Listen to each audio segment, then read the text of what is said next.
প্রাকৃতিক সৌন্দর্যে ভরপুর কাপ্তাই হ্রদ দেশের একমাত্র কৃত্রিম হ্রদ, যা একসময় নানা প্রজাতির মাছের প্রাচুর্যে ভরা ছিল। কিন্তু প্রতি বছর বর্ষায় কাপ্তাই হ্রদে মা মাছ প্রাকৃতিকভাবে ডিম ছাড়লেও কাপ্তাই হ্রদ ভরাট হয়ে যাওয়ায় কমছে মাছের প্রজনন। কাপ্তাই হ্রদে মাছের উৎপাদন, আহরণ ও বাজারজাতকরণে কাজ করছে বাংলাদেশ মৎস্য উন্নয়ন কর্পোরেশন। হ্রদে মাছের উৎপাদন বাড়াতে বাংলাদেশ মৎস্য উন্নয়ন কর্পোরেশন হ্যাচারিতে রেণু উৎপাদন ও স্থায়ী পুকুরে পোনা প্রতিপালন কার্যক্রম চালিয়ে যাচ্ছে। হ্যাচারির কর্মীদের ভাষায়, রেণুগুলোকে সাইফোনিং পদ্ধতিতে হ্যাচিং জার থেকে নামিয়ে ঘূর্ণায়মান পানিতে রাখা হয়। এরপর ডিমের কুসুম, সিভিড ও স্যালাইন খাওয়ানোর পর একদিনের মধ্যে পুকুরে ছাড়া হয়। মাছ সংগ্রহ করি, করার পর আমরা বিভিন্ন প্রক্রিয়ায় ইনজেকশন বা বিভিন্ন প্রক্রিয়ায় শেষে আমাদের এই রেণুটা আমাদের হাউজে দেয়, ডিমটা হাউজে দেওয়া হয় হ্যাচিং বোতলে। দেওয়ার পরে আমরা ওটা আবার পুনরায় আমরা গোলাকার সার্কেল হাউজে রাখা হয়। খুবই যত্ন সহকারে এটা লালন পালন করা হয়।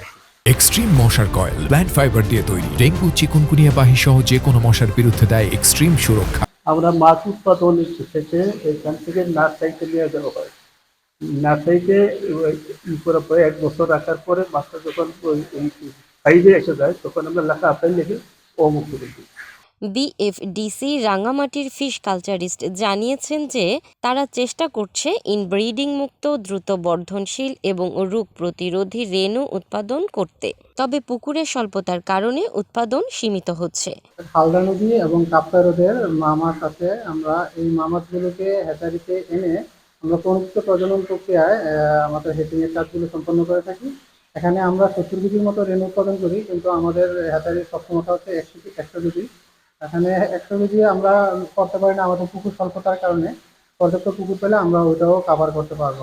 বাংলাদেশ মৎস্য উন্নয়ন কর্পোরেশনের রাঙামাটির ম্যানেজার বলছেন, বিএফডিসির হ্যাচারিতে রেণু উৎপাদন চলছে, তবে পোনা প্রতিপালনে পুকুরের সংকটের কারণে লক্ষ্যমাত্রা অর্জনে কিছুটা সময় লাগছে। আমাদের লক্ষ্যমাত্রা 100 মেট্রিক টনের এটা করার জন্য আমরা এলাকা বিভিন্ন ধরনের পুকুর, এটা জেলা প্রশাসন বা অন্যান্য বিভিন্ন ব্যক্তিগত পর্যায়েও আমরা বিভিন্ন পুকুরের চেষ্টা চালিয়ে যাচ্ছি, যাতে করে আমরা এই পুকুর পেলে এবং আমরা এই আমাদের উৎপাদন যে লক্ষ্যমাত্রা, সেই লক্ষ্যমাত্রা আমরা রিচ করতে পারবো। সংশ্লিষ্টরা বলছেন, মাছের উৎপাদন বাড়ানোর পাশাপাশি হ্রদের টেকসই সঠিক পরিকল্পনার বাস্তবায়ন না হলে আগামী দিনে কাপ্তাই হ্রদের মাছ উৎপাদন ক্ষমতা মারাত্মকভাবে হ্রাস পেতে পারে।